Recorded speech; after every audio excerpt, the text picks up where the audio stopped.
Hi hello నమస్తే welcome to special interview. నేను మీ journalist Naresh.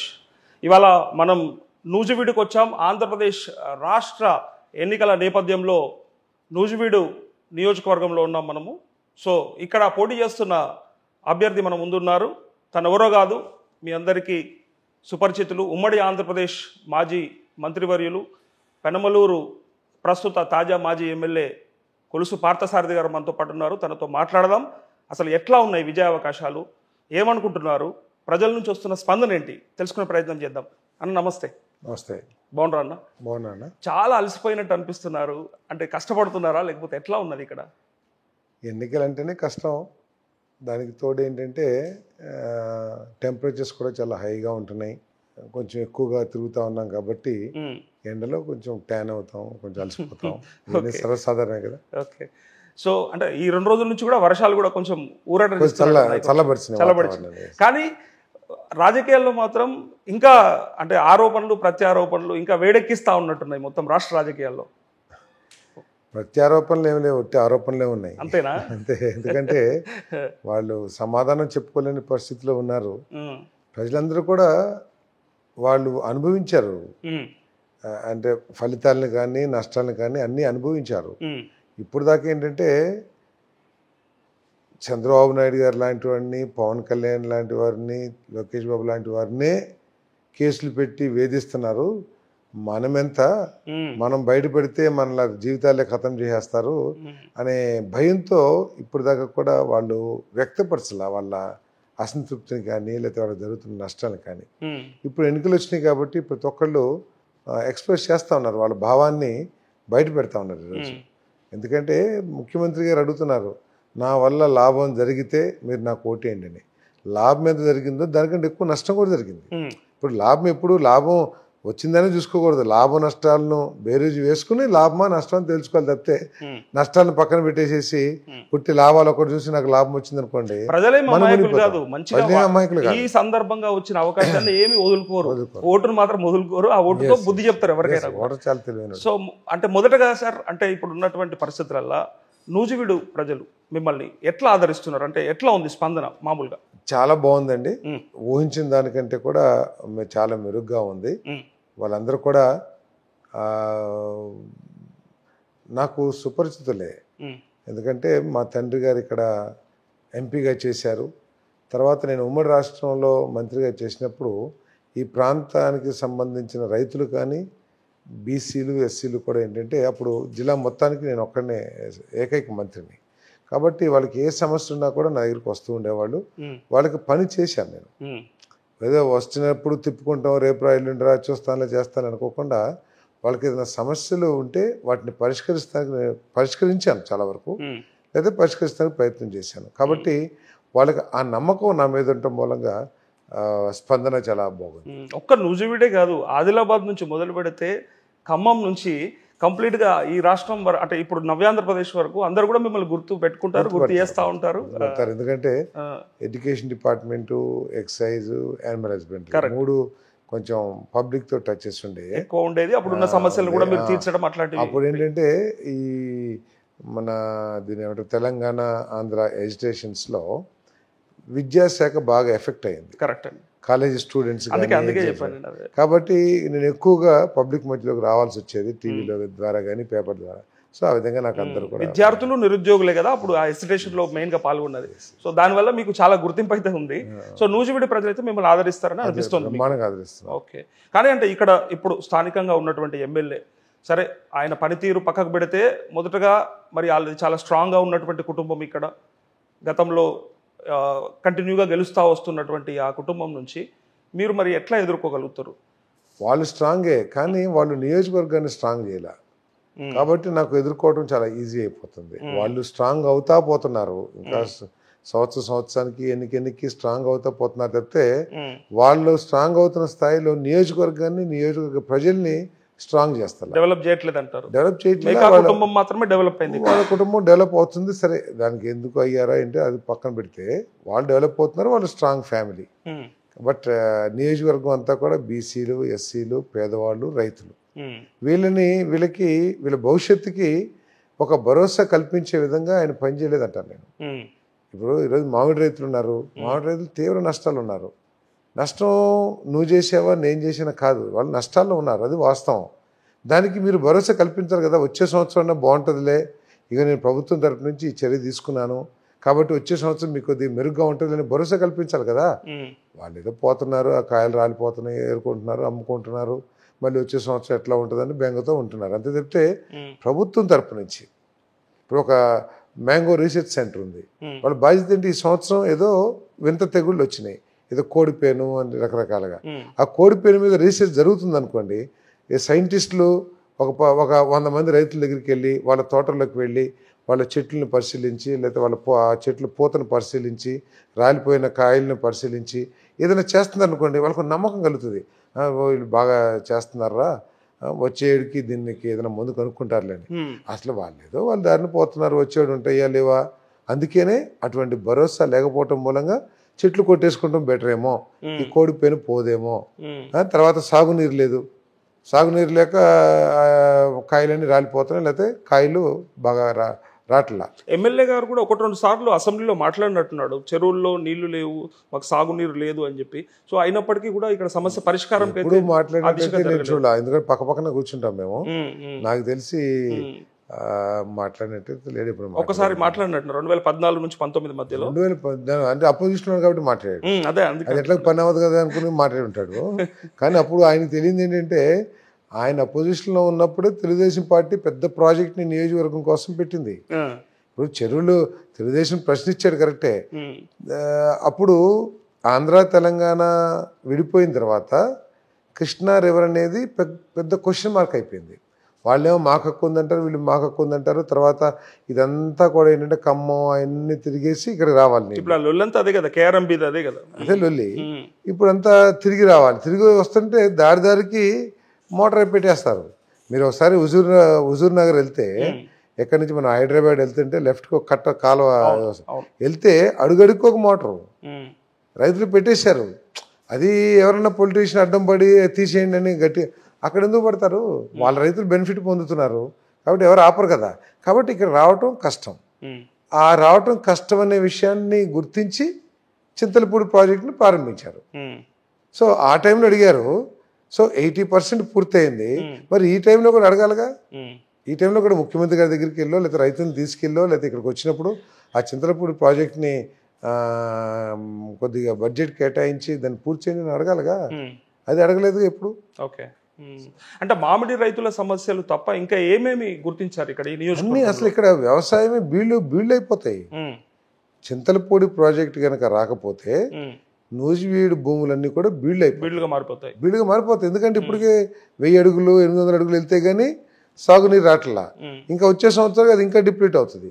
Suppose దురదృష్టం ఏదైనా 2 సంవత్సరాలు రెయిన్ఫాల్ తగ్గింది అనుకోండి, ఇక అసలు అవుటే కదా. ఇప్పుడు మంచినీళ్ళలో కూడా మనం మీరు వింటారు, నల్గొండ డిస్ట్రిక్ట్లో ఫ్లోరైడ్ వాజ్ ఏ క్వశ్చన్. కానీ ఈరోజు నూజివీడులో కూడా అదొక పెద్ద సమస్యగా మారింది. ఎందుకు, వాటర్ డిప్లీట్ అవుతున్న కొద్దీ ఫ్లోరైడ్ కలుస్తుంది వాటర్లో. సో ఆ సమస్య ఇక్కడ స్టార్ట్ అయ్యింది. ఇప్పుడు చింతలపూడి రాకపోతే మొత్తం ఇది అయిపోతుంది. మొత్తం నియోజకవర్గం అంతా త్రాగునీటి సమస్య, సాగునీటి సమస్య, అదొకటి. తర్వాత ఇక్కడ హౌజెస్ కట్టారు, టిట్కో హౌజెస్.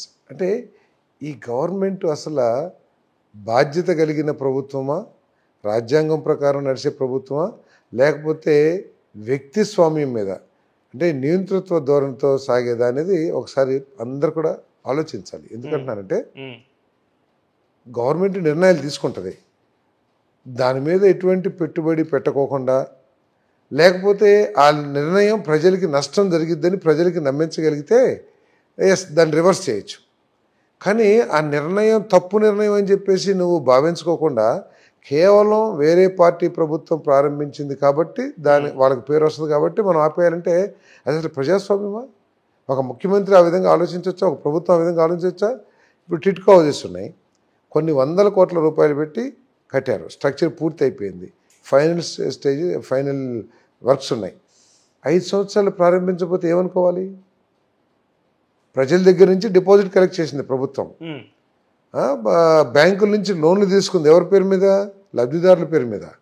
వాళ్ళు బ్యాంకులన్నీ వాళ్ళని అడుగుతున్నారు. ఇప్పుడు అసలు గవర్నమెంట్ మోసం చేసిందని చెప్పేసి వీళ్ళు కేసు వేయాలి.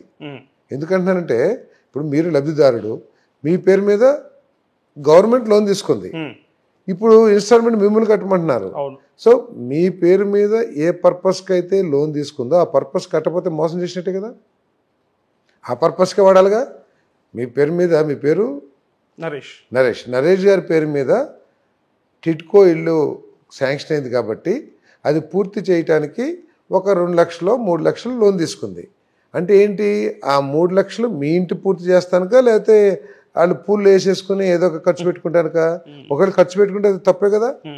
సో ఈ విధంగా కొన్ని వేల మంది లబ్ధిదారుల పేరు మీద లోన్లు తీసుకుని ఆ ఇల్లు కూడా ఇప్పుడు దాకా హ్యాండ్ ఓవర్ చేయని పరిస్థితి ఉంది. సో దాన్ని మనం అడ్రస్ చేయాల్సిన అవసరం ఉంది. తర్వాత రహదారులు, ఎస్సీ సబ్ ప్లాన్ ఎందుకు పెట్టారు? గత 50-60 సంవత్సరాల నుంచి కూడా అభివృద్ధి చేశారు, కానీ దళితులు నివసించే ప్రాంతాలు అభివృద్ధి జరగల. వాళ్ళ జీవన ప్రమాణాలు పెరగల. వాళ్ళ జీవన ప్రమాణాలు పెరగాలన్నా, వాళ్ళకి కావాల్సిన మౌలిక వసతులు ఏర్పాటు చేయాలన్నా ప్రభుత్వం నిధులు ఖర్చు చేయాలి. కానీ ప్రభుత్వానికి దళితులు ఎప్పుడు ప్రియారిటీ కాదు. ఓటు వచ్చినప్పుడు ప్రియారిటీ దళితులు కానీ బీసీలు కానీ ఓటు బ్యాంకునే చూస్తారు. సో దీన్ని గమనించే దళితులకి జనాభా దామాషా ప్రకారం బడ్జెట్లో కూడా కేటాయించాలని ఎస్సీ సప్లై చట్టం చేశాం. నేను కూడా మంత్రిగా ఉన్నప్పుడు మన పేరు దామోదర్ రాజనరసింహ నేతృత్వంలో ఒక కమిటీ వేసి చేశాం. ఇప్పుడు ఆ నిధులను కూడా డైవర్ట్ చేసేసింది ప్రభుత్వం. ఆ నిధులు డైవర్ట్ చేయడం మూలంగా ఈరోజు దళిత వాడల్లో డ్రైనేజీలు అసలు చాలా, నేను ప్రచారానికి వెళ్ళినప్పుడు కొన్ని ప్రాంతాల్లో వాసన భరించలేకపోయాను. మరి అక్కడ నివాసం ఉంటున్న వాళ్ళు ఎంత హారిబుల్గా ఉంటుంది. బై గాడ్, నేను వాసన భరించలేకపోయాను. నేను ఏంటి ఇంత వాసన వస్తుంది ఏంటి అని చెప్పేసి. సో ఆ విధంగా దళితులకి పూర్తిగా అన్యాయం చేశారు. ఎస్సీ కార్పొరేషన్ ఉండింది, పేదోళ్ళు ఏదో ఒక ట్యాక్సీ కొనుక్కుంటారు, లేదా ఒక ట్రాక్టర్ కొనుక్కుంటారు, పెద్ద పెద్ద యంత్రాలకు కూడా ఇచ్చారు, ఎక్స్కవేటర్స్ జేసీబీ. ఒక్కటిలోనంటే ఒక్కలోనే ఇచ్చారా? అంటే ముఖ్యమంత్రి గారికి తోచిందే కరెక్ట్.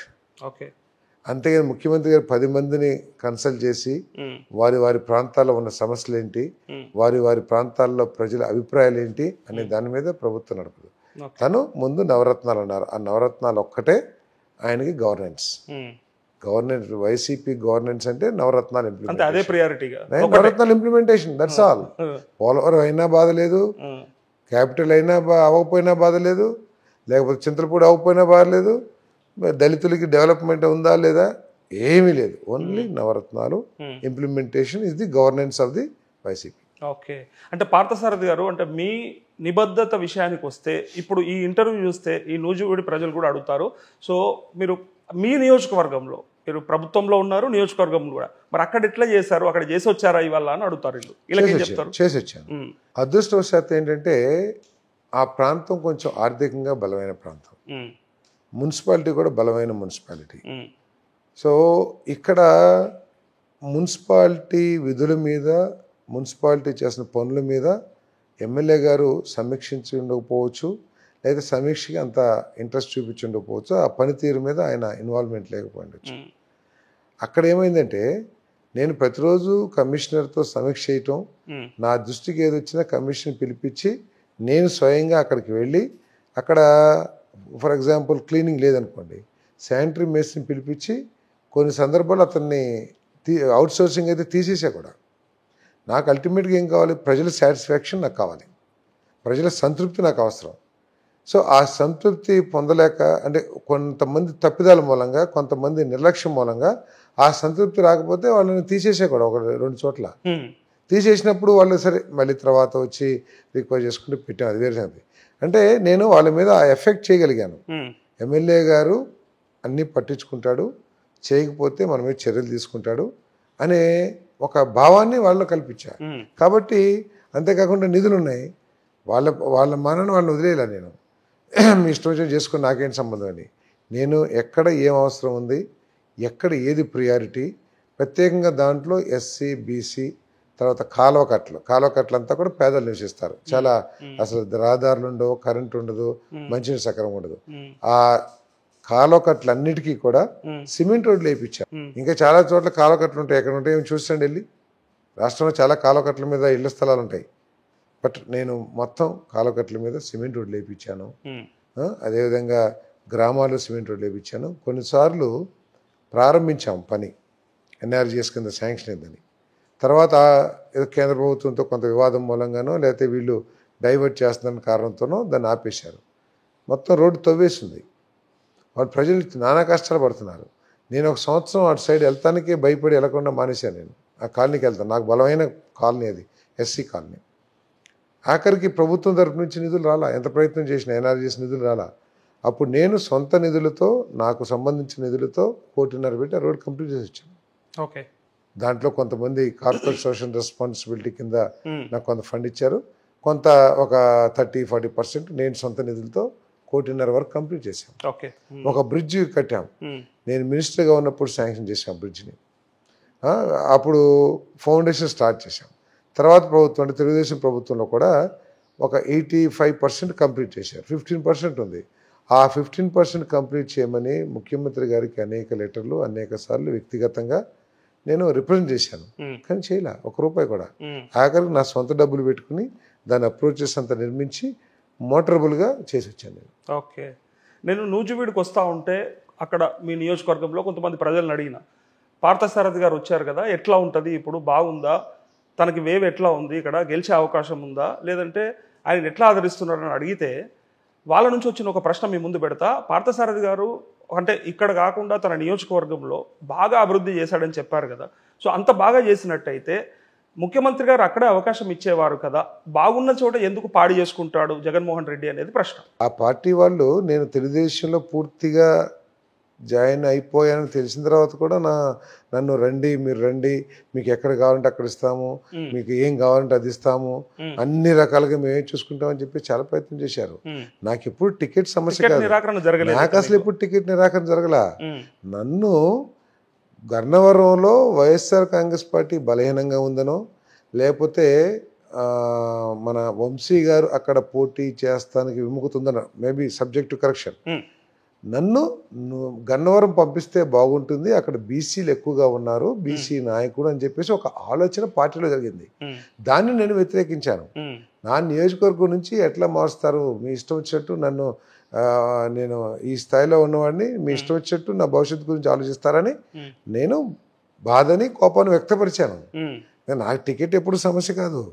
అక్కడికి నా టికెట్ అక్కడే ఇస్తానని చెప్పేసి ముఖ్యమంత్రి గారు లాస్ట్లో నువ్వు ఎందుకు అట్లా అనుకున్నావు, ఎవరన్నా ఏదో చర్చలు వస్తూ ఉంటాయి, నీకు టికెట్ ఎవరని ఎవరు చెప్పారు అని చెప్పేసి నాకు టికెట్ అక్కడ కన్ఫర్మ్డ్. సో మిమ్మల్ని నియోజకవర్గమే మారుద్దాం అనుకున్నారు, అంతే ఆలోచన చేశారు.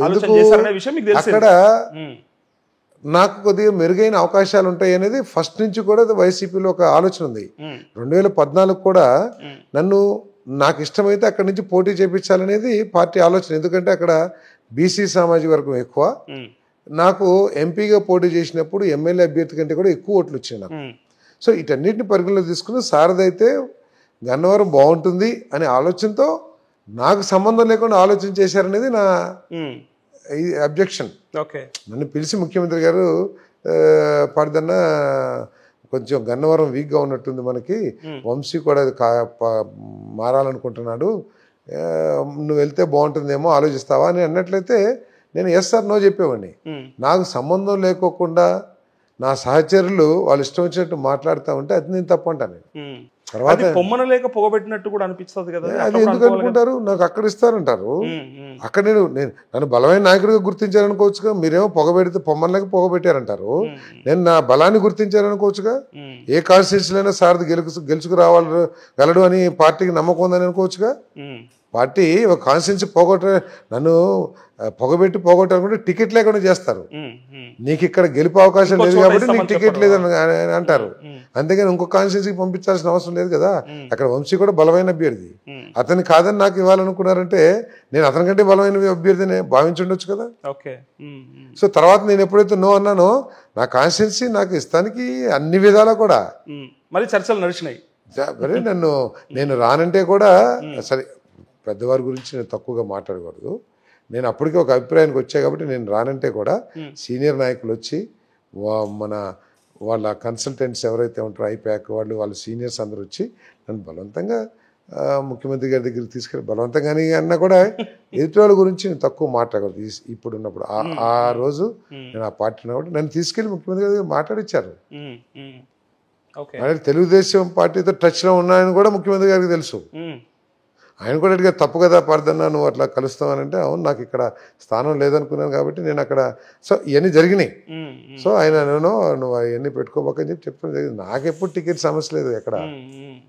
కానీ పెనుమలూరు ప్రజలు ఫీల్ అవ్వలేదా, పాడుతున్నా నువ్వు ఎట్లా పోతావు, మాకు ఎన్ని 100% ఎందుకు పోతావు అని అడగట్లే? 100% చాలా గొడవ పెట్టారు నాతో, నా మీద అలిగారు, నా మీద కోపం పడ్డారు. మరి అలాంటప్పుడు అక్కడే టీడీపీ టికెట్ ట్రై చేయడము లేదంటే ఇండిపెండెంట్ గా ప్రయత్నించడం? నేను ఇండిపెండెంట్ గా ఎప్పుడు ఆలోచన చేయాల.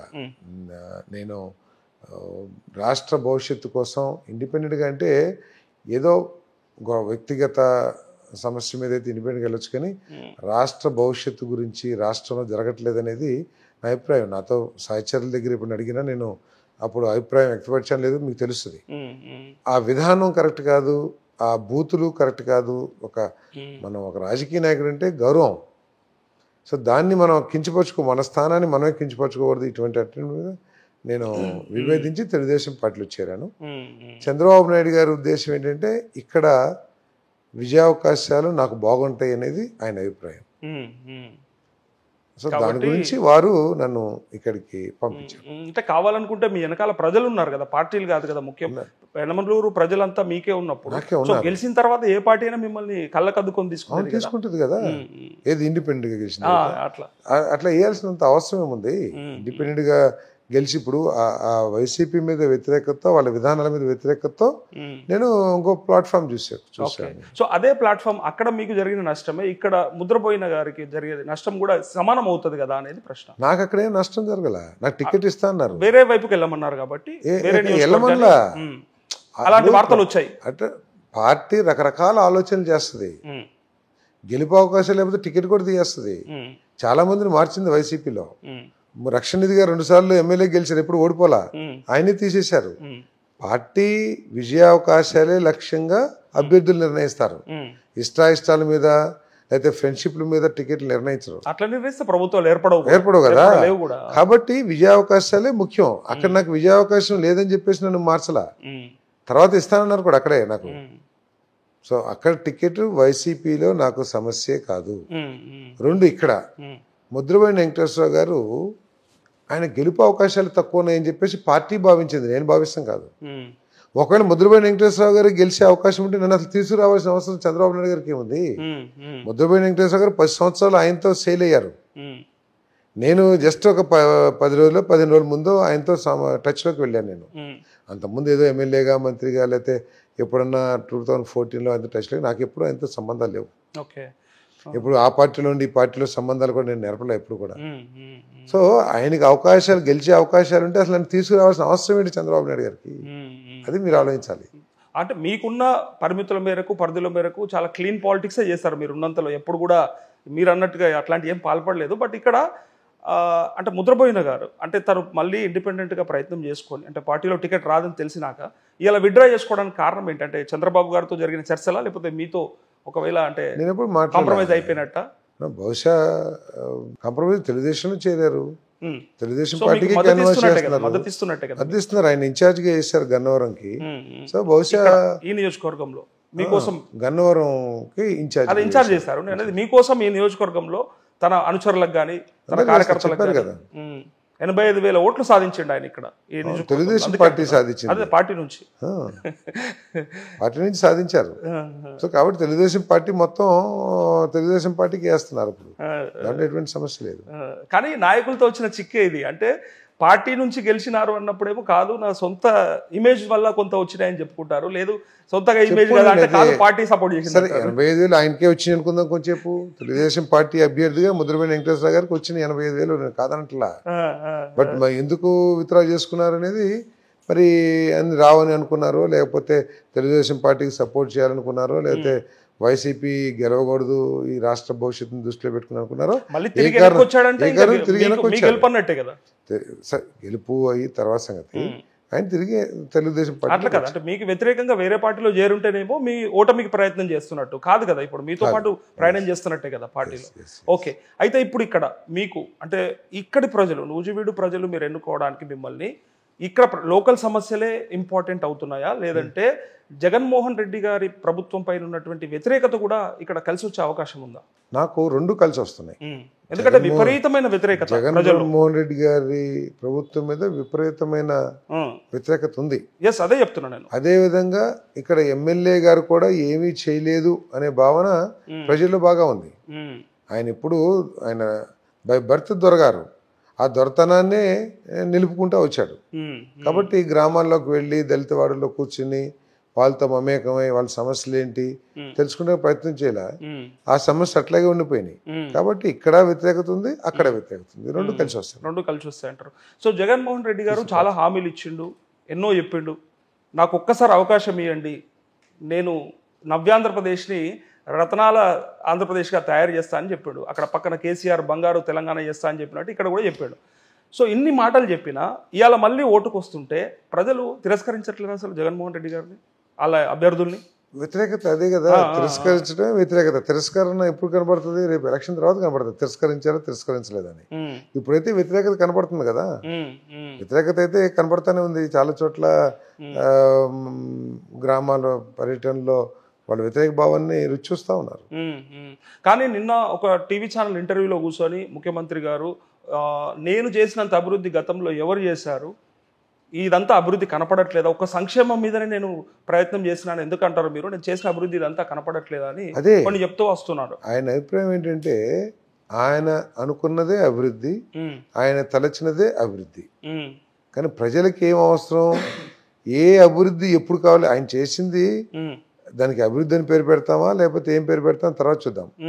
కానీ ప్రజలకి సమస్యలు ఉంటాయి, దానికి కూడా ప్రియారిటీ ఉంటుంది. ఈరోజు ఈ సమస్య, ఈ టైంలో ఈ సమస్య తీరాలి, ఈ టైంలో ఈ సమస్య తీరాలి అని చెప్పేసి నువ్వు ఇక్కడ సాగునీరు ఇవ్వకోకుండా నువ్వేదో సచివాలయాలు కట్టానంటే ఎట్లా, నువ్వు మ్యాంగో రైతులకి భరోసా కల్పించుకోకుండా నువ్వేదో ఆర్బీకే కల్పించానంటే ఎట్లా, నువ్వు ధాన్యం రైతులకి సరైన సమయానికి డబ్బులు ఇవ్వకోకుండా నేను ఆర్బీకేలో ఎరువులు ఇస్తాను, ఆర్బీకే ద్వారా ధాన్యం కొంటానంటే ఎట్లా, నువ్వు హాస్పిటల్లో వసతులన్నీ లేకోకుండా నువ్వేదో వైఎస్ఆర్ క్లినిక్లు కట్టానంటే ఎట్లా. ముందు ఉన్న హాస్పిటల్ని స్ట్రెంథెన్ చేసి డాక్టర్స్ని పెట్టి అక్కడ ఎక్విప్మెంట్స్ పెట్టి అక్కడ మెరుగైన వైద్యం లభించేటప్పుడు తర్వాత ఫీడర్స్ లైన్స్ గ్రామాల్లో వైఎస్ఆర్ క్లినిక్లు పెట్టాలి. నువ్వు ఈ హాస్పిటల్ని వదిలిపారేసావు, అక్కడ వైఎస్ఆర్ క్లినిక్ అని పెట్టి ఒక నర్సుని ఏదో పెడుతున్నావు, ఏమవుతుంది అక్కడ వైద్యం ఎంతవరకు ఇంజక్షన్ వరకే కదా, లేకపోతే జ్వరం వస్తే ట్యాబ్లెట్స్ వరకే కదా, సీరియస్ ప్రాబ్లం వస్తే చేయరు కదా. అప్పుడు ఆమె ఎక్కడ రిఫర్ చేయాలి, కాన్స్టిట్యూన్సీ హెడ్ క్వార్టర్స్లో మంచి హాస్పిటల్ ఉంటే కదా రిఫర్ చేసేది. సో మంచి హాస్పిటల్ ఉంటే అక్కడ వైఎస్ఆర్ క్లినిక్ లేకపోయినా కొన్ని రోజులు డైరెక్ట్గా పేషెంట్ ఇక్కడికి వచ్చి చూపించుకోగలడు. కానీ దీన్ని వదిలిపారేసావు, ఏది వైఎస్ఆర్ క్లినిక్ అంటావు. రైతులకి నేను ఎంతో మేలు చేశానంటావు.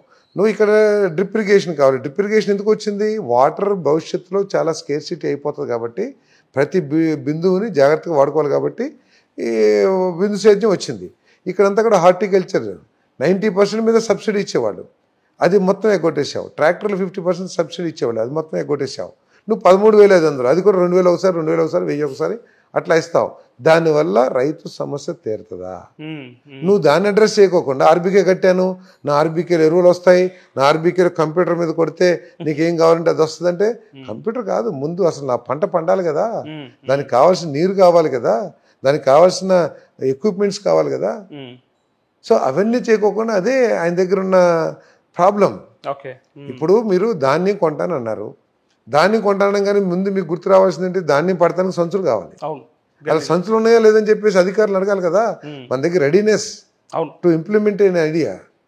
నువ్వు అధికారులను ఏం సమీక్ష చేయాలి, ఉట్టి ఉపన్యాసం ఇచ్చేసి మొత్తం గింజ కూడా వేరే వాళ్ళ దగ్గర అమ్మకూడదు, గింజ మొత్తం ప్రతి ఆఖరి గింజ వరకు ప్రభుత్వమే కొంటది అని అధికారులు చెప్తే అధికారులు వింటారు, చేస్తామంటారు. అక్కడికి వెళ్ళిన తర్వాత సంచులు ఏమైనా వాళ్ళకేం పోతుంది. సో ప్రొక్యూర్మెంట్ చేస్తూ ఉంటారు. అది సంవత్సరానికి వచ్చిందో, నెలకు వచ్చిందో, 15 రోజులకు వచ్చిందో. 15 రోజుల్లో రైతు ఏమైపోవాలి.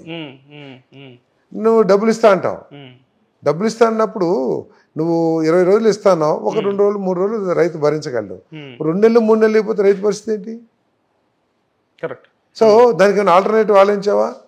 ఆల్టర్నేటివ్ నేను చెప్పాను కూడా, చెప్తే బాగుందంటారు కానీ ఇంప్లిమెంట్ చేయరు. ఇప్పుడు నువ్వు ధాన్యం కొన్నారు, మీరు నాకు ధాన్యం అమ్మారు, నేను ప్రభుత్వాన్ని, మీరు ధాన్యం నాకు అమ్మారు. ప్రభుత్వం అంటే కొంత గ్యారెంటీ ఉంటుందిగా, రైతులకైతే మోసం చేయరుగా. నీ ఆధ్వర్యంలో నడిచే బ్యాంక్ ఉంది, కేడిసిసి బ్యాంకు. సో ఆ బ్యాంకు ద్వారా ముందే లోన్ లాగా ఇప్పించేయచ్చుగా. మీరు నాకు ధాన్యం అమ్మారండి, 1 లక్ష రూపాయలు అమ్మారు ధాన్యం, ప్రభుత్వం మీద మన బ్యాంకు ఉంది, ఆయన బ్యాంకు, ప్రభుత్వం ఉంది బ్యాంకు, ప్రభుత్వ ఆదేశాల మేరకు ప్రభుత్వ లోబడి పనిచేస్తుంది. నేను నీకు డబ్బులు ఇవ్వాలన్నప్పుడు సరే ప్రభుత్వం ఏదో ఒక రోజు నెలగా అటు ఇటుగా 2 నెలలకు ఇస్తుంది కదా, రైతుకైతే ఎగ్గొట్టలేదు కదా, నువ్వు ఆ బ్యాంకు నుంచి లోన్ ఇప్పించవచ్చుగా. అవకాశం ఉంది, అది ఎందుకు లేదు, అవకాశం ఉంది, అందుకే అంటున్నా ఉంది, కానీ ఆలోచన చేయాలిగా. మరొక ప్రధానమైన చర్చ ఏంటిదంటే 2019లో ఎన్నికలకు పోయే ముందు జగన్మోహన్ రెడ్డి చెప్పిన మాటలు బాగా గుర్తు, చాలా అంటే ప్రజల్లో విస్తృతంగా చర్చించుకుంటున్నారు రియాలిటీ కూడా. నాకు అత్యధిక ఎంపీ సీట్లు ఇవ్వండి, కేంద్రం మెడల్ వంచి అయినా సరే నేను ఆంధ్రప్రదేశ్కి ప్రత్యేక హోదా తీసుకొస్తా అని చెప్పాడు. అది దిక్కులేదు, రాజధాని ఇప్పటి వరకు అయిన పాపాన పోలేదు. ఇంకో పక్క పోలవరంకు ప్రత్యేక హోదా పక్కన పెడితే కనీసం దాన్ని పూర్తి చేయలేకపోయాడు. ఇట్లాంటివన్నీ ఆయన మూట కట్టుకుంటే అసలు ఇది చేత కాలేదు అని అంటున్నాను. ఆయన మాటల్లో కానీ, ఆయన ఆలోచనలో కానీ, ఆయన గవర్నమెంట్ నడిపే విధానంలో కానీ ఇవన్నీ కూడా ముఖ్యమైనవి కావు. పోలవరం, చింతలపూడి, రోడ్లు ఇవన్నీ కూడా ప్రాముఖ్యం కలిగినవి కాదు. ఆయన ప్రాముఖ్యత ఓన్లీ నవరత్నాలు ఇంప్లిమెంట్ చేయటం. నేను నవరత్నాలు, ఆయన అనేక గ్రామాల్లో అనేక చోట్ల మైక్ ద్వారా ఇచ్చిన హామీ అనుకుంటున్నా. ఆయన సింగిల్ పేపర్ మీద ఏది చేయడం అదే హామీ అనుకుంటున్నారు, అది కాదు కదా. నువ్వు చాలా చోట్ల చాలా హామీలు ఇచ్చారు, అటన్నిటి కూడా ఇంప్లిమెంట్ చేయాలిగా. మేనిఫెస్టో కూడా ఉంది కదా, మేనిఫెస్టో కూడా పూర్తి చేయలేదు, మేనిఫెస్టో కూడా చేయలే. ఆ నవరత్నాలు ఒక్కటే, నవరత్నాలని ఆయన పదే నవరత్నాలతో కడుపు నింపుతున్నాడు అంతే, ఇంకా మిగిలినవి రత్నాలతో కడుపు ఉండదని ఆయనకు తెలియదు. అది కోసుకుపోతుంది ఇంకా ఏమన్నా దాంట్లో కొద్దిగా ఇది ఉంటే. అంటే ఇది అనుభవరాహిత్యమా, ఆయన పక్కన ఉన్న కోటరీ మిస్గైడ్ చేస్తుందా ఏంటి? అసలు జగన్మోహన్ రెడ్డి దగ్గర ఏంది ప్రాబ్లం? అసలు కోటరీ ఎవరు చెప్తారు, బూతులు తిట్టేవాళ్ళే కదా.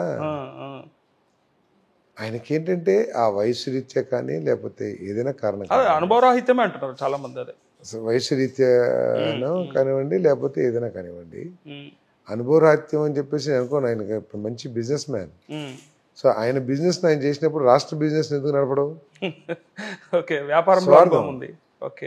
సో ఆయన చుట్టూతా ఉండేవాళ్ళు. ఆయనకి ఏంటంటే పొగడ్తలు ఇష్టం, ప్రతిపక్షం గొంతు నొక్కడం ఇష్టం. ప్రతిపక్షాన్ని ఎవరైనా వెళ్ళేసి కొట్టొస్తే చాలా సంతోషపడతాడు. ఓకే, రాక్షసానందం బాగా ఉంది అయితే అని నేను అన్నా. కానీ అంటే ప్రతిపక్షం మీద ద్వేషం పెంచుకుని ఆయనకు అర్థం కాదు ఏంటంటే ప్రజాస్వామ్యంలో అధికార పక్షం ఎంత ముఖ్యమో ప్రతిపక్షం కూడా అంతే ముఖ్యం. ఆయన ఎంతసేపు ప్రతిపక్షం లేకపోతే అసలు ఈ మొత్తాన్ని దున్నేసుకోవాలనుకుంటాడు. అందుకని వై నాట్ 175 అంటాడు. దీనికి పెద్ద దూరం పోవక్కర్లేదు. పక్క రాష్ట్రంలో మొన్న నవంబర్లో జరిగిన ఎన్నికలే ముఖ్యమైన ఉదాహరణ. కేసీఆర్ కూడా సిఎల్పిని టీడీఎల్పిని విలీనం చేసుకొని ప్రతిపక్షాలు లేకుండా చేస్తే చివరికి ప్రజలే ప్రతిపక్షం అయిపోయి ఆయన గద్దె దించే పరిస్థితి జరిగింది. సో ఆ నియంతృత్వ పోకడలు సేమ్ జగన్మోహన్ రెడ్డి దగ్గర కూడా ఉన్నాయి. సో అదే పరిస్థితి జరుగుతుంది. ఆయనకి రెండోసారి వచ్చినట్టుంది, రెండో టర్మ్ లో కేసీఆర్, రెండో టర్మ్. కానీ ఫస్ట్ టర్మ్ లోనే ఆ భావాలు వచ్చినట్టు. పార్థసారథి గారు, అంటే జగన్మోహన్ రెడ్డి గారి మాటల్ని బట్టి చూస్తే అంటే రాష్ట్ర ప్రజలు ఒకసారి 75 సీట్లు ఇచ్చారు, అంతకు డబల్ ఇచ్చి రెట్టింపిచ్చి ప్రభుత్వాన్ని ఇచ్చారు 151 సీట్లు ఇచ్చి. ఇప్పుడు 175కు 175 మాయ అంటా ఉన్నాడంటే ఏంట గట్ ఫీలింగ్? గట్ ఫీలింగ్ కాదు, అది నియంతృత్వ ధోరణికి నియంతృత్వపు ఆలోచనలకి అది పరాకాష్ట. 175కి 175 గెలిచి రాష్ట్రం మొత్తాన్ని ఇష్టం వచ్చేట్టు చేసుకోవచ్చు అనుకునేది ఆయన అభిప్రాయం. సో 175 రావని ఆయనకి తెలుసు, గవర్నమెంట్ రాదని కూడా ఆయనకి ఈ మధ్య అర్థమవుతుందని ప్రజలు పత్రికలు చెప్తా ఉన్నాయి. కాబట్టి ఏంటంటే ప్రజల్లో ఏదో ఉత్సాహం కలిగించాలనుకుంటాడు, కానీ అది ఉత్సాహం లేదు, అత్యుత్సాహం లాగా ఉంది. అదే అత్యుత్సాహం. ప్రజలంత అమాయకులు కాదు, ఎవరో కలిగిస్తే ఉత్సాహం రాదు, వాళ్ళు ఫీల్ అయితే ఉత్సాహం వస్తుంది. అంతేగాని ఇప్పుడు కార్యకర్తలు అందరూ కూడా వైసీపీలో బాధల్లోనే ఉన్నారు కదా. వాళ్ళు తీసుకున్న కాంట్రాక్ట్లు పేమెంట్లు ఇవ్వక ఎన్నో నెల వడ్డీలకి ఇబ్బంది పడుతూ ఉన్నారు. నువ్వు వైనాట్ 175 అన్నంత మాత్రం వాళ్ళు ఏం ఉత్సాహపడరు. అట్లా కదండి, ఈ దేశంలో ఇన్నిసార్లు ఎన్నికలు జరిగినాయి, ఏ రాష్ట్రంలోనన్నా అసెంబ్లీ అట్లా జరిగిందా? నేను జరగదు. పూర్తి సీట్లు ఒకే పార్టీకి ఇచ్చిన సందర్భం ఉందా అసలు చరిత్రలో? ఉండదు. మరి ఏంటా గట్ ఫీలింగ్ అనేది? ఆ ఫీలింగా లేకపోతే అది అత్యుత్సాహమా? అట్లా చెప్పడం కూడా రాంగ్ డైవర్షన్ అవుతా ఉంది కదా, డైరెక్షన్లో తీసుకెళ్తున్నట్టుంది కదా. అంటే ఎప్పుడైతే ఓడిపోతాము, మనకి వ్యతిరేకంగా పవనాలు ఉన్నాయని చెప్పేసి అనిపిస్తుందో, ఇటువంటి మాటలు కొద్దిగా బూస్టప్ చేస్తాయి అని చెప్పేసి ప్రతి ఒక్కరు అనుకుంటా ఉంటారు. బహుశా ఆ విధంగా అనుకుని ఉంటాడు. వైనాట్ 175 అంటున్నాడు, కనీసం 130 రాకపోతాయా, లేదా కనీసం 120 రాకపోతాయా అనే భావంతో కొంత గెలుపు వస్తుందని చెప్పేసి భావిస్తాను. అంటే ఇక్కడ రాజశేఖర రెడ్డి గారితో పనిచేసిన అనుభవంతో మీరు చెప్పుకోవాలి ఈ విషయము. అంటే ఒకసారి 2004లో గెలిపించిన తర్వాత 2009లో ఈవెన్ రాజశేఖర రెడ్డి గారు కూడా బయటకు వచ్చి ఏమన్నారంటే, ప్రజలు మనకు అనుకున్నంత ఇవ్వలేదు, మనం ఇంకా బాగా పని చేస్తే బాగుంటుంది, చేయాల్సి ఉందని ఆయన అనుకున్నారు. చూసాం మనం అందరం కూడా. నేను చాలా సార్లు ఈ విషయం చెప్పాను. ఇప్పుడు ఈ ప్రభుత్వంలో ఏ వర్గం కూడా సంతృప్తిగా లేదు, ముఖ్యంగా తృప్తిగా లేదు అసలు. రాజశేఖర్ గారి టైంలో చాలా వర్గాలు సంతృప్తిగా ఉన్నాయి. అయినప్పటికీ కేవలం 3 సీట్లు అదనంగా గెలిచారు. 149 కావాలి, 152, 154 గెలిచారు, 153. దాంట్లో నా ఓటులు 175 ఓట్లతో గెలిచారు. నేను 175 నాకు మెజారిటీ. సో కొద్దిగా అటు ఇటు అయితే వెళ్ళిపోతుంది. సో ఇంత అసంతృప్తి ఉన్నప్పుడు, ఇంత వ్యతిరేకత ఉన్నప్పుడు అసలు ఏ విధంగా వస్తుందనుకుంటారు? రాజశేఖర్ కంటే పెద్ద నాయకుడేం కదా, అది అర్థమైపోయింది. రాజశేఖర రెడ్డి కంటే కూడా పెద్ద నాయకుడు అవుతాడు అనేది భావించారు అప్పుడు. రాజశేఖర రెడ్డి గారితో పోలికే లేదనేది ఇప్పుడు అర్థం చేసుకున్నారు. కాబట్టి తప్పకుండా ఈ ప్రభుత్వానికి గడ్డు కాలం. ఇంకొకటి, మహిళలను అడిగితే మహిళల నుంచి వచ్చిన ఒక ప్రశ్న ఏంటంటే, సొంత చెల్లెళ్ళకే న్యాయం చేయలేని జగన్మోహన్ రెడ్డి ఈ రాష్ట్రంలో ఉన్నటువంటి అక్క చెల్లెమ్మలందరికీ కూడా నన్ను అన్ననైతా అని చెప్తా ఉన్నాడు, అది ఎంతవరకు సబబు అని అడుగుతా ఉన్నారు. సో మీరేమంటారు ఆ విషయం పైన? వాళ్ళకి పూర్తి మహిళల్లో ఉంది చర్చ. వాళ్ళు అడుగుతున్నారు అనుకున్నారు, వాళ్ళ సమాధానం కూడా వాళ్ళ దగ్గరే ఉంది. ఆయన ఏమి అన్నయ్య కాదు, ఆయన చెల్లెల్ని కూడా మోసం చేయగలడు, చెల్లెల్ని కూడా అన్యాయం చేయగలడు అని చెప్పి వాళ్ళే అనుకుని మీరేం చెప్తారని మీకు ప్రశ్న అడుగుతూ ఉండొచ్చు, కానీ వాళ్ళకి తెలిసి సమాధానం ఏంటో. అంటే మీకు బాగా తెలుసు కాబట్టి సొంత కుటుంబ సభ్యులను కూడా అట్లాంటి పరిస్థితిలోకి నెట్టేస్తాడు అంటే, ఇంకా ఆయన ప్రవర్తన గురించి మరి ప్రజల్లోకి ఇంకా విస్తృతంగా తీసుకెళ్ళాలి కదా. ఇంకా తీసుకెళ్లేది ఏముంది, ఆయన ఇప్పుడు ముఖ్యమంత్రి కాకపోతేనో లేకపోతే ప్రజా జీవితంలో లేకపోతేనో ఆయన గురించి అర్థం కాదు. ఇప్పుడు 2014లో 2009, 2014 మధ్య ఆయన కొత్తగా వచ్చాడు కాబట్టి ప్రజల్లోకి ఒక ఊపు వచ్చింది. ఆయన మంచోడు అనుకున్నారు కొంతమంది, చెడ్డోడు అనుకున్నారు కొంతమంది, కానీ ఎక్కువ మంది మంచోడు అనుకున్నారు కాబట్టి ఆయనకు అవకాశం ఇచ్చారు.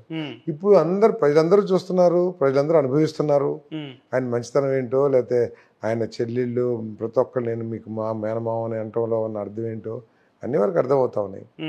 సో దాంట్లో ఏమి వాళ్ళు ప్రజలకి కుటుంబానికి అన్యాయం చేశారని చెప్పేసి ప్రజలందరూ కూడా భావన. ఓకే, అయితే 2014లో ఉన్నటువంటి పరిస్థితే ఇవాళ ఉంది రాష్ట్రంలో. Same TDP, Janasena, BJP. So ఆ రోజు ప్రభుత్వంలోకి వచ్చారు, అధికారంలోకి వచ్చారు. సో ఇవాళ ఆ సీన్ రిపీట్ అయ్యే అవకాశం ఉందా? 100%. మీ గెలుపుతో పాటు ప్రభుత్వంలో కూడా 100% ఉంది. గ్యారెంటీగా గెలుస్తారు, ఇబ్బంది ఏం లేదు.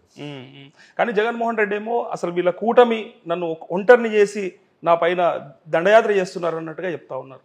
ఇప్పుడు ఆయన ఒంటరిని చేస్తున్నట్టు ఎన్నికలు, ఒంటరి ఆయన మీద దండయాత్ర చేయకుండా వెళ్ళి కాగులు ఇచ్చుకుంటారు ఏంటి?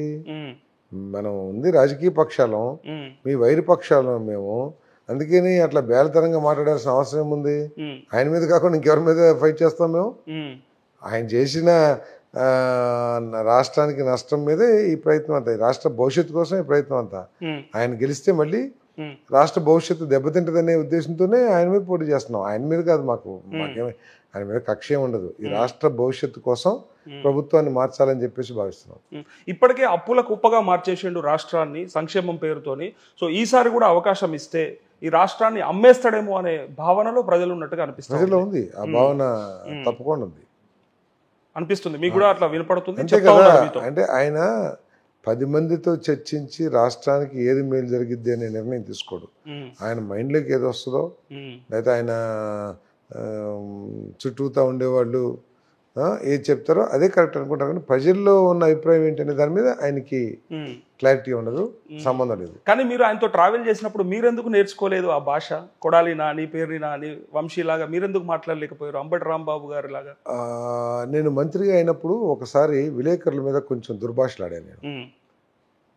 అంటే నన్ను వ్యక్తిగతంగా టార్గెట్ చేసి నా మీద దుష్ప్రచారం పత్రికాముఖంగా చేస్తున్నప్పుడు ఆ ఇష్యూ దగ్గరికి తీసుకువెళ్ళి, క్షేత్రంలోకి తీసుకువెళ్ళి మీరు రాసింది తప్పు అని ప్రూవ్ చేసి కొంత నోరు జారాను.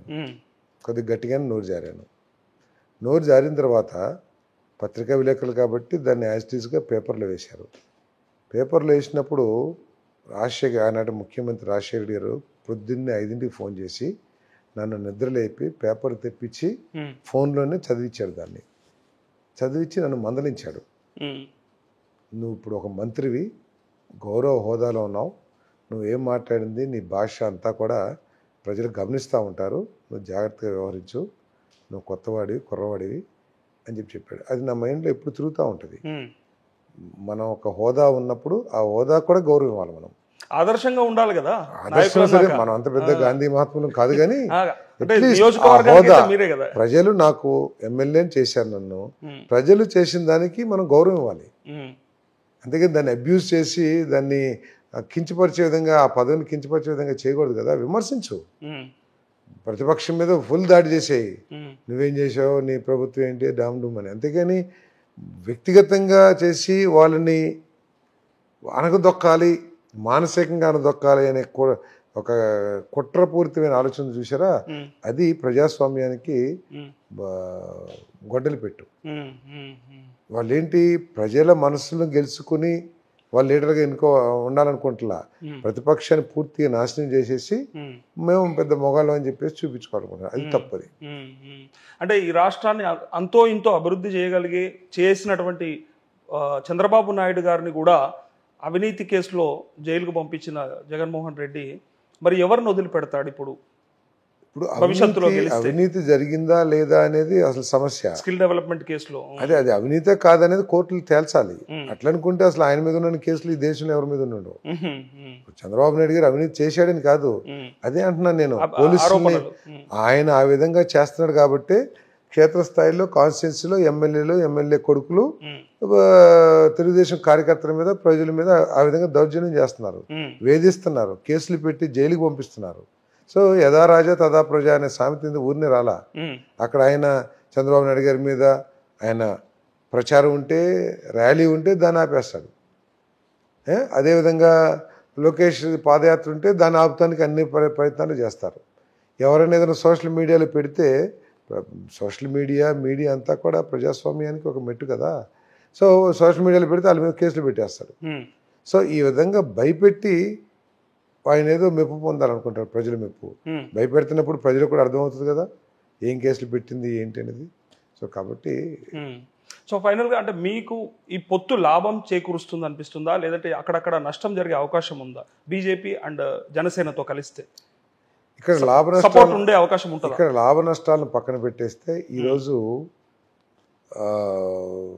రాష్ట్ర భవిష్యత్తు కోసం వైఎస్ఆర్ కాంగ్రెస్ పార్టీని దించేయాల్సిన అవసరం ఎంతైనా ఉంది.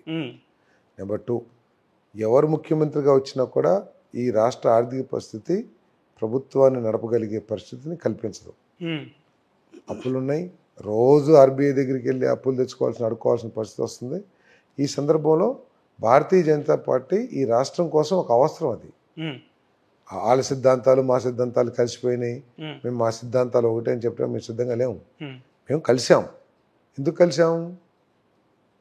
రాష్ట్ర భవిష్యత్తు కోసం, రాష్ట్ర ఆర్థిక పరిస్థితిని మెరుగుపరచడం కోసం, రాష్ట్రాన్ని కేంద్ర నిధులు తెచ్చుకుని అభివృద్ధి చేసుకుంటాం కోసం. ఏదో సభలో మీ మేనిఫెస్టో కూడా నాయకుడు పట్టుకోలేదని చెప్పి సోషల్ మీడియాలో విపరీతంగా ట్రోల్ అయ్యింది.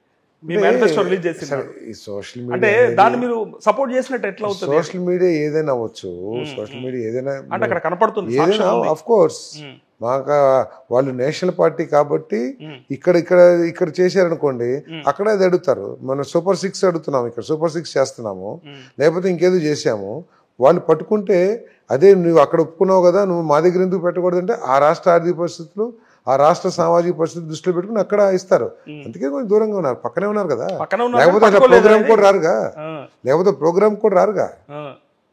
ఒకవేళ మా మేనిఫెస్టోని వ్యతిరేకించేటట్లయితే ఆ ప్రోగ్రాంకి రావాల్సిన అవసరం ఉండదు. కానీ ఒక జాతీయ పార్టీగా వాళ్ళ పరిమితులు వాళ్ళకు ఉంటాయి.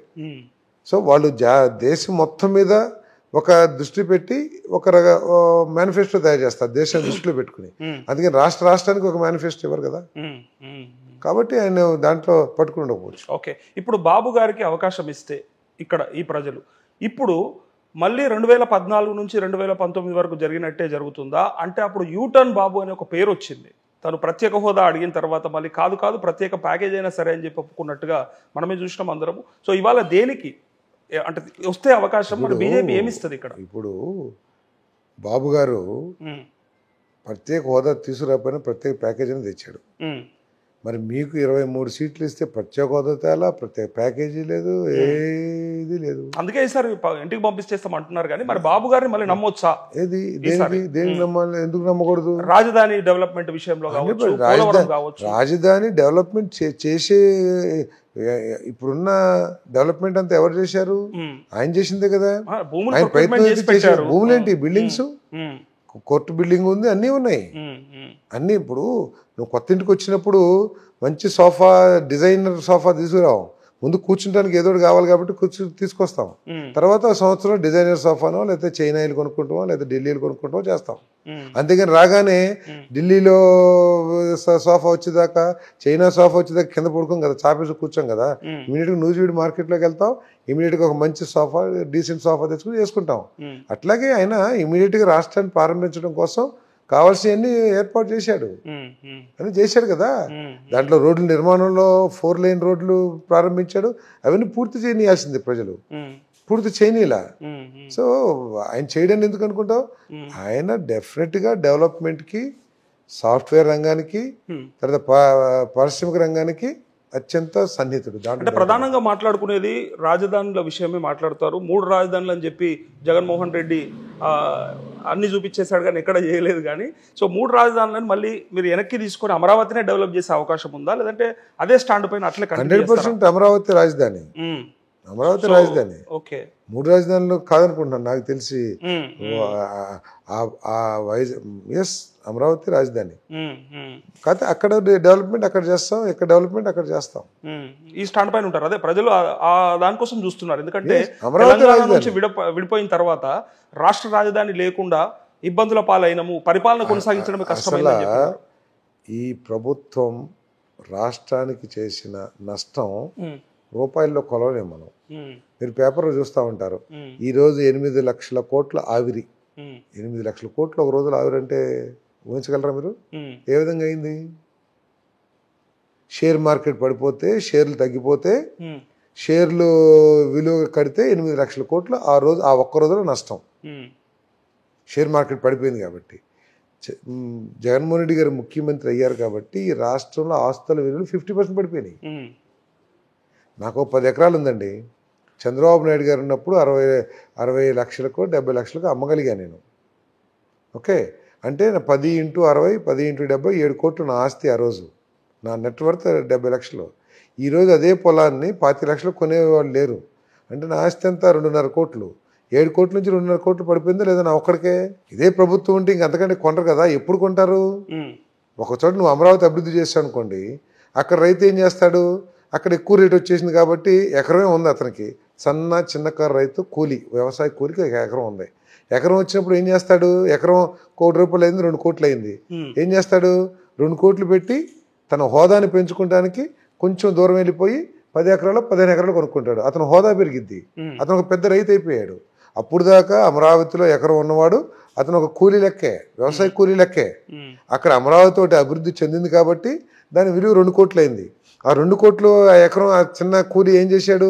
దాన్ని తీసుకొచ్చి మా పెనండూరులోనో లేకపోతే గొల్లపూడిలోనో ఎక్కడో 10 ఎకరాలు కొనుక్కున్నాడు. అతను హోదా పెరిగింది, 10 ఎకరాలు రైతు అయిపోయాడు, అతని విలువ పెరిగింది. సో మళ్ళీ ఆటోమేటిక్గా అది అక్కడ అభివృద్ధి వస్తే అది పెరుగుతుంది. అతని స్థాయి ఆ విధంగా పెంచాలి. అంతేగాని ఆ 1 కోటి రూపాయలు 5 లక్షలు 50 లక్షల భూమి 5 లక్షలు అయింది అనుకో, ఏం చేసుకోవాలి? కొనేవాడు కూడా ఉండడు. సో ఆ విధంగా ఈ రాష్ట్రానికి తీవ్ర నష్టం ఎందుకంటే నేను విభజన చట్టంలో పెట్టినటువంటి హామీలను ఎందుకు గుర్తు చేసిన అంటే మళ్ళీ కేంద్రంలో నరేంద్ర మోదీ గారే ప్రభుత్వం ఏర్పాటు చేసే దిశగా కనపడతా ఉంది. మేమంతా పబ్లిక్ లో అట్లా ఉంది. సో అన్ని రాష్ట్రాల్లో అట్లా ఉన్నప్పుడు సో మీరు పొత్తు పెట్టుకున్నప్పుడు మరి వాళ్ళు ఖచ్చితంగా మీ రాష్ట్రానికి ఇవ్వాల్సింది అయితే ఇవ్వాలి కదా. ఈసారి మీరు తీసుకొస్తారా? కేంద్రం మెడల్ వంచుతా అని చెప్పిన జగన్మోహన్ రెడ్డి గారు మరి మీరు కూడా ఆగిపోతారా? ప్రతి ఒక్కరికి కూడా కొన్ని ఉంటాయి. బీజేపీ ప్రభుత్వం వాళ్ళ ఆలోచనలు కూడా వాళ్ళకు ఉంటాయి. ఒక చోట ఇవ్వగలిగినప్పుడు ఇంకో చోట ఒత్తిడి వస్తుందని చెప్పేసి కొన్ని మార్పులు చేర్పులు ఉంటాయి. కానీ బై అండ్ లార్జ్ ఈ రాష్ట్రానికి మేలు జరిగిద్దా జరగదా అనేది మనం చూసుకోవాలి. ఇప్పుడు పోలవరం ఉంది, రాష్ట్రానికి లైఫ్ లైన్. మోడీ గారు, అమిత్ షా చాలా స్పష్టంగా చెప్పారు, మేము 5 సంవత్సరాల్లో పోలవరాన్ని పూర్తి చేస్తామని. సో అట్లాగే మనకి నిధులు రావాలి. ఆ ఎక్స్పీరియన్స్ చంద్రబాబు నాయుడు గారికి ఉంది అంటాను నేను. సో కాబట్టి తప్పకుండా కేంద్ర ప్రభుత్వం నుంచి మనకు కావాల్సిన ఆర్థిక సాయం అంతా వస్తుంది. ఇప్పుడు డిసిప్లిన్ లేకపోతే కూడా కేంద్ర ప్రభుత్వం ఒప్పుకోదు. ఇప్పుడు ఎంత ఇండిసిప్లిన్ అంటే ఇప్పుడు మనందరికి పేమెంట్ రావాలి. ఏ విధంగా కావాలి ప్రభుత్వం? నా బిల్లు ఫస్ట్ వెళ్తే నాకు ఇవ్వాలి, నీ సెకండ్ వెళ్తే నీకు ఇవ్వాలి, వాళ్ళే. కానీ నాది పక్కన పెట్టేసేసి రా ఆయనకి ఇచ్చేస్తానంటే ఇదే మన సొంత వ్యవహారమా? రివర్స్ టెండరింగ్ రాష్ట్ర కోసమే చేశాను అన్నాడు. రివర్స్ టెండరింగ్ ఏం వాడుకుంటున్నారు? లోయెస్ట్ బెదిరిస్తానికి నువ్వు తగ్గించబోకు, మావాడు తగ్గించి మావాడు తీసుకుంటాడు టెండర్ అని చెప్పేసి చెప్పడానికి దాన్ని వాడుకుంటున్నారు. సో ప్రతిదీ కూడా స్వార్థంతోనే ఆలోచన అయితే రాష్ట్రం ఎట్లా బతికింది? సో బీజేపీతో మీకు పొత్తు లాభిస్తుంది, కానీ పవన్ కళ్యాణ్ పార్టీతో, జనసేనతో అంటే మీ పాత సహచరులు అన్న మాట ఏంటంటే, అంటే మీ గత పార్టీలో పవన్ కళ్యాణ్ గారు ఒక్క చోట కూడా గెలవలేని పరిస్థితిలో ఉన్నటువంటి వ్యక్తిని ఎన్టీఆర్ కలుపుకొని, నీకెందుకు మరి నువ్వెందుకు భయపడతావు? పొద్దాక దత్తపుత్రుడు ఎందుకు? నువ్వు అసలు ఆయన్ని ఉద్దేశంలో బలహీనుడు ఎవరితో కలిస్తే నీకెందుకయ్యా?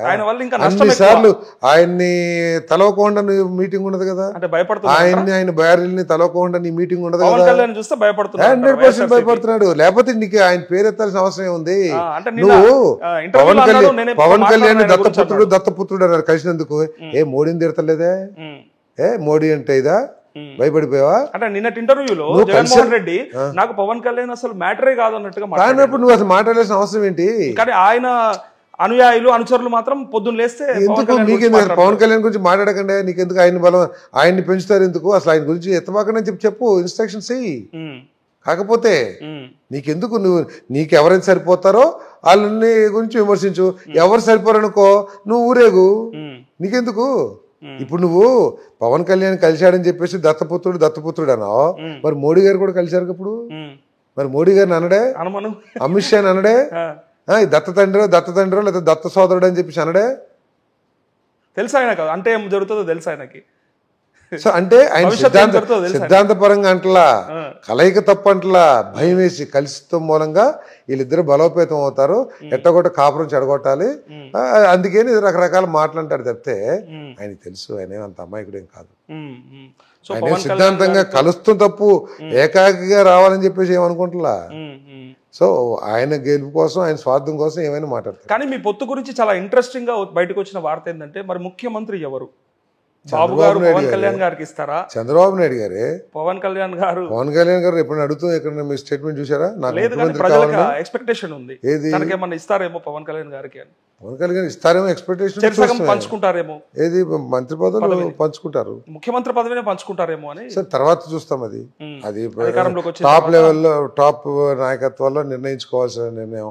మరి ముఖ్యమంత్రి గారి చంద్రబాబు నాయుడు గారికి పవన్ కళ్యాణ్ గారికి ఏం అవగాహన ఉందో నాకైతే తెలియదు. నేనైతే కొత్త జూనియర్ మోస్ట్ టీడీపీలో, నాకైతే అవగాహన లేదు. ఏముందేమో ఆశిస్తున్నా తప్పులేదు, అభిమానులు ఏదైనా అనుకోవచ్చు. నా అభిమాని కూడా ఏదో నేను మంత్రిని అవుతాను అనుకుంటారు, అవుతానో లేదో నాకేం తెలుసు చంద్రబాబు నాయుడు గారి మనసులో ఏముందో. ఇక్కడ అందరూ అభిమానులు అంటారు సారథి గారు మంత్రి అయిపోతాడు, సారథి గారు మంత్రి అయిపోతాడు, ఆయన మనసులో కదా ఉండాల్సింది. అట్లాగే వాళ్ళిద్దరు ఏం మాట్లాడుకున్నా నాకు తెలియదు. ఓకే, మీ మేనిఫెస్టోలోంచి మీరు నూజివీడు ప్రజలకు అంటే వెళ్తా ఉన్నప్పుడు మీరు ప్రచారంలో చెప్తుంటే ఏ అంశానికి ప్రజలు అట్రాక్ట్ అవుతున్నట్టు అనిపిస్తుంది? అంటే ఏ విషయానికి వాళ్ళు ప్రతి అంశం అట్రాక్ట్ అవుతున్నారు. ఏమేమి హామీలు? ఎందుకంటే సూపర్ 6 ఉన్నాయి, తర్వాత బీసీలకి 50 సంవత్సరాలకే పెన్షను, తర్వాత బీసీ కులాలని గుర్తించి వాళ్ళ కుల వృత్తులను కూడా గౌరవించి ఆ వృత్తులకి ఆర్థిక సహాయం చేస్తాననటం ప్రజలందరూ కూడా హర్షిస్తున్నారు. అదేవిధంగా దళితులకి సబ్ ప్లాన్ నిధులు మీకే కేటాయిస్తాను, మీ అభివృద్ధికే ఖర్చు పెడతానని చెప్పే దాని మీద వాళ్ళు బాగా స్పందిస్తున్నారు. వీటన్నిటికంటే కూడా ప్రభుత్వం చేసిన నష్టాల మీద మాత్రం ఇంకెక్కువ స్పందిస్తున్నారు. కరెంటు బిల్లు 8 సార్లు పెంచడం, అదేవిధంగా మందు 50 రూపాయలు మందుని 200 రూపాయలకి ఇష్టం వచ్చేట్టు పెంచేయటం, లిక్కర్ పెంచేయటం. ఇప్పుడు రేషన్ కార్డు మీద ఇంతకుముందు బియ్యము, పంచదార, కందిపప్పు, కిరసనాయిలు, పామ్ ఆయిల్ అన్నీ ఇచ్చేవాళ్ళు. అన్నీ ఎగ్గొట్టేసి ఉట్టి బియ్యంతో చేతులు కడుక్కుంటూ ఇవన్నీ కూడా వాళ్ళ మనసుని బాధపెట్టిన విషయాలు. అయితే పక్క రాష్ట్రంలో ప్రభుత్వం మార్పు జరిగింది. అక్కడ మీరు ఇక్కడ జూనియర్ ఎట్లనో అక్కడ రేవంత్ రెడ్డి గారు కూడా జూనియర్ కాంగ్రెస్లో అయినప్పటికీ ముఖ్యమంత్రి అయ్యిండు.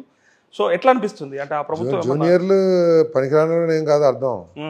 నేను జూనియర్ అని అన్నా, నేను పనికిరాడు అన్నా కదా. ఎట్లా అయ్యాడు అని మీ భావన ఏంటంటే జూనియర్ ముఖ్యమంత్రి అయ్యాడు ఎట్లా ఉంటుంది అక్కడ సీనియర్లు అంటారు కదా, పక్కన మీ సీనియర్లు ఉన్నారు, మీ దామోదర్ రాజు నరసింహ, జగ్గారెడ్డి, వాళ్ళనొచ్చు రెడ్డి పక్క. అవును, ఆశించిన వాడు ఎదుటోటి ఏదోటి అనాలి కాబట్టి అట్లా అంటారు. వాళ్ళంతా మీ అప్పటి సహచరులు కదా, మీతో మాట్లాడుంటారు అనొచ్చు. శాసనసభ్యుడి రాజశేఖర రెడ్డి గారు ఎప్పుడు మంత్రి పదవి ఏదో 2 నెలలు చేశాడు, బట్ ముఖ్యమంత్రి చేశారు కదా. కానీ వీళ్ళు అంటారు కదా, పార్థసారథి అప్పుడు మనం కష్టపడ్డాం కానీ ఇప్పుడు వచ్చినోడు తొందరగా వచ్చి పదవి ఎగరేసుకొని పోయిండని ఎవరు అనలే మీతో? కోమటిరెడ్డి కానీ లేకపోతే జగ్గారెడ్డి కానీ అప్పటి రాజనరసింహ అంటే వాళ్ళు ముందు అనుకున్నారు ఏది పార్టీలోకి వచ్చినప్పుడు, పీసీసీ వచ్చినప్పుడు కొంత వాళ్ళంతా కొంత వ్యతిరేకించారు జూనియర్ అనే పార్టీలో కొత్త లేదని. బట్ ఇప్పుడు పార్టీ నిర్ణయించిన తర్వాత వాళ్ళు ఏం చేస్తారు అంటే 6 గ్యారంటీలతో అక్కడ కూడా ప్రభుత్వం ఏర్పడింది కాబట్టి, సో ఇక్కడ కూడా మీరు ఇచ్చినటువంటి హామీలు ఏవైతే ఉన్నాయో పక్క రాష్ట్రం చూస్తే మీకు ఏమనిపిస్తుంది? అంటే మీకు ఇప్పుడు ఉన్నటువంటి లోటు బడ్జెట్ చూస్తే నేను చెప్పేది అది ఉద్దేశం ముఖ్యంగా అడగడానికి ఏంటంటే అక్కడ కూడా 7.5 లక్షల కోట్లు అప్పు చేసి పెట్టిండు కేసీఆర్. ఉదాహరణకు నేను ఒకటి చెప్తాను. ఇప్పుడు మల్లవల్లి ఉంది, ఇక్కడ మా దగ్గర మల్లవల్లి ఇండస్ట్రియల్ ఏరియా ఉంది, 1400 acres. చాలా పెద్ద పెద్ద కంపెనీలు వచ్చాయి. అశోక్ లేలాండ్ వచ్చింది, పార్లే వచ్చింది, హెరిటేజ్, మోహన్ స్పింటెక్స్, ఇంకా చాలా వచ్చినాయి. అసలు చాలా ఫాస్ట్గా డెవలప్ అయింది. రోడ్లు కూడా చూస్తే బ్రహ్మాండమైన రోడ్లు, బ్రహ్మాండమైన ఇన్ఫ్రాస్ట్రక్చర్. అది ప్రభుత్వం పడిపోయిన తర్వాత, అదే తెలుగుదేశం ప్రభుత్వం పడిపోయిన తర్వాత అవి ఏమీ ప్రారంభించాల. అదే తెలివైనడు ఎవడనైతే దాన్ని ప్రారంభింపజేసినట్టు ఆయనైతే చేయక్కర్లేదుగా, కొత్త ల్యాండ్ ఎక్విజిషన్ చేయక్కర్లా, కొత్త డెవలప్మెంట్ చేయక్కర్లా. చేయాల్సిందల్లా ఆ ఫ్యాక్టరీని ప్రారంభింపజేస్తాం. ప్రారంభించినట్టయితే 1000 కోట్ల ఫ్యాక్టరీకి దాదాపు ఒక 2-3 వేల కోట్లు టర్న్ ఓవర్ ఉంటుంది కదా. 2-3 వేల కోట్లు టర్న్ ఓవర్ మీద 18% జిఎస్టీ వేసుకుంటే 360 కోట్లు వస్తుంది కదా. అంటే దాంట్లో సగం స్టేట్కి కదా, 160 కోట్లు ఒకటే ఒక కంపెనీ మీద వస్తుంది. సో అటువంటి దృష్టి లేదు, ఆదాయాన్ని పెంచుకోవాలనే ఆలోచన లేదు. ఇప్పుడు చింతలపూడి ఒక 2 సంవత్సరాలు పూర్తి చేసినట్టయితే ఇక్కడ వ్యవసాయం బాగా జరిగిందనుకోండి, ఆదాయం పెరిగేది కదా. సో అటువంటి ఆదాయాలు పెంచే ఆలోచన లేదు, కేవలం బటన్ ఒకటే, తర్వాత టైం పాస్. చక్కగా చుట్టూతో కొంతమందిని వేసుకుని పొగడుతూ అన్నా నువ్వు విన్నా అని చెప్పేస్తావు. తర్వాత చంద్రబాబు నాయుడిని బండ బూతులు తిడతాం, లేదా లొకేషన్ తిడతాం, దాంతో టైం పాస్. ఓకే, ఈసారి ఓడిపోతే ఆయన పరిస్థితి ఏంటి? ఆయన కోటరి పరిస్థితి, ఆయన పరిస్థితి మోడీ గారు చెప్పాలి, నేను చెప్పలేను, నేను చాలా చిన్న స్థాయి అండి. సరే, మీ భవిష్యత్తు చెప్పండి. మీరు ఇక్కడ నూజివీడులో గెలిస్తే, తెలుగుదేశం ప్రభుత్వం ఇక్కడ ఏర్పడితే మీ స్థానం ఎక్కడ? మీకేమిచ్చే అవకాశం ఉంది? 100% ఎమ్మెల్యేని. ఎమ్మెల్యేని పక్కా అవుతారు. 100% ఎమ్మెల్యే. What next? ఇక్కడ ప్రజలు అడుగుతారు కదా, గతంలో మంత్రిగా పనిచేసిన అనుభవం ఉన్నది, సీనియర్ నాయకులు ఆశిస్తారు,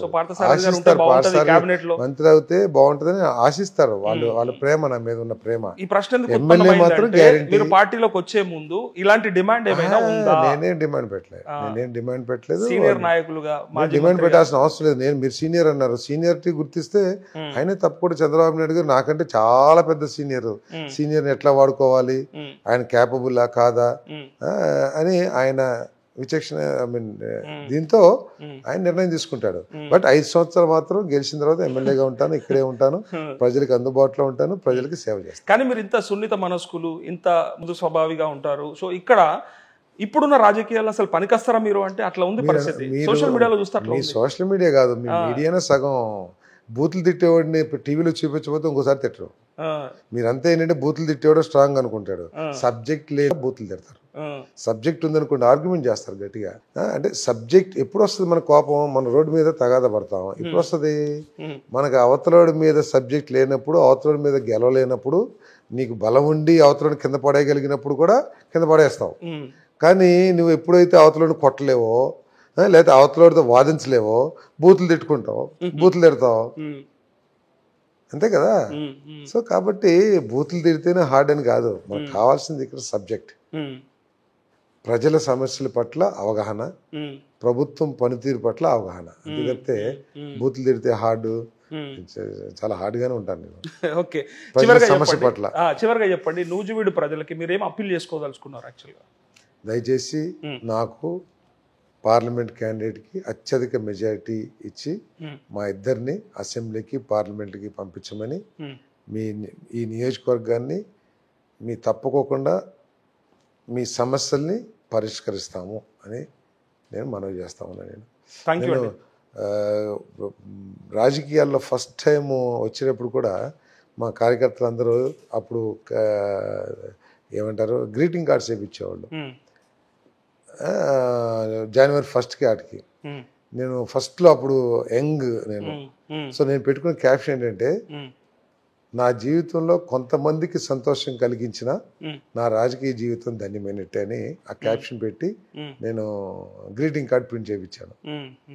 నా రాజకీయ జీవితంలో కొంతమంది జీవితాల్లోనైనా సంతోషం నింపగలిగితే నా రాజకీయ జీవితం ధన్యమైనట్లే అనుకున్నాను. సో నేను తప్పకుండా ప్రజల్ని సంతోషపరచడానికి ప్రయత్నిస్తాను. ఒక ప్రజా సమస్య మీ దృష్టికి తీసుకురాదలుచుకున్నా. నేను వచ్చేటప్పుడు రోడ్లు ఎంత అధ్వానంగా ఉన్నాయంటే, అసలు గతంలో కేటీఆర్ చెప్తే కూడా మేము నమ్మలేదు. హైదరాబాద్లో కేటీఆర్ ఏమన్నాడంటే, ఒకసారి ఆంధ్రప్రదేశ్ పోయి చూసిరండి, అప్పుడు తెలుస్తుంది మీకు అక్కడ డెవలప్ అయిందా లేదా అని అన్నాడు. సో ఈ పరిస్థితిని మరి అధిగమిస్తారా నూజివీడు ప్రజలు? చదువుకున్నప్పుడు మన రోడ్లే మన నాగరికతకి అద్దం పడితేనే చదువుకునే వాళ్ళం. మీరు అందరూ చదువుకున్నట్టున్నారు. మన రోడ్ల పరిస్థితి మన నాగరికతకి అద్దం పడతాయి అని. ఈ రాష్ట్ర నాగరికతను ఆ విధంగా దిగదార్చింది పోయిన ప్రభుత్వం. తప్పకుండా మన నాగరికత సమస్య పరిష్కారం మీరు చూపిస్తారు మాక్సిమం తప్పకుండా చేస్తాం. థ్యాంక్ యూ పార్థసారథి గారు, థ్యాంక్ యూ. ఇది ఇవాళ ప్రత్యేక ఇంటర్వ్యూ పార్థసారథి గారితో. నూజివీడు ప్రజలు ఖచ్చితంగా నన్ను ఎన్నుకుంటారు, ఈసారి నేను విజయ డంకా మోగిస్తా అని చెప్పేసి చాలా కాన్ఫిడెంట్గా ఉన్నారు. చూద్దాం. థ్యాంక్ యూ అన్న, నమస్తే. Thank you. సబ్స్క్రైబ్ చేయండి. Subscribe to please do subscribe to Please like, share and subscribe to top Telugu TV. Top Telugu TV. Top Telugu TV. Top Telugu TV.